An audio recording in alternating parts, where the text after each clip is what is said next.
with the MVP, okay? Bow, bow, bow! Hell yeah. You heard that right. With or without her. That's what one of her own teammates said about Caitlin Clark not being on the floor. On the surface, it sounds dismissive. It sounds like a team moving on. But that's the story they want you to believe. The truth. The truth is so much darker, so much more personal. That game against the Minnesota Lynx wasn't about proving they could win without Caitlin Clark. It was about getting brutal, psychological revenge for her. This wasn't a basketball game. It was a targeted hit, an emotional beatdown aimed at one person. Lynx head coach Cheryl Reeve. And tonight, we're going to expose every calculated step of their payback. We're going to show you the evidence that proves this was personal. And we're going to reveal how this one act of vengeance has changed everything for the Indiana Fever's championship hopes. Stick around, because the story they don't want you to know is about to come out. To understand the revenge, you first have to understand the betrayal. It's a story that goes back months long before the injuries and the playoff push.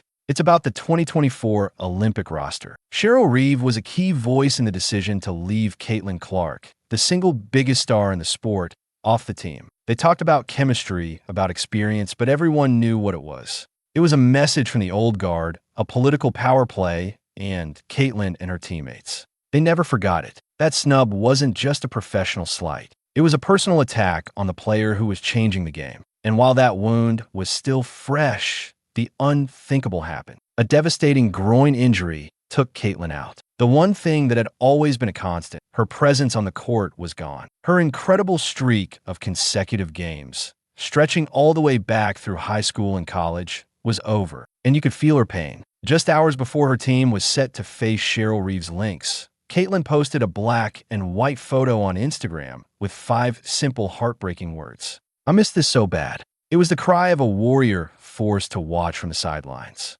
Powerless, or so we thought. While Caitlin was fighting her own demons off the court, her team was preparing to fight her battles on. The stage was set for a public execution. The Indiana Fever, a team that looked left for dead just a couple weeks ago,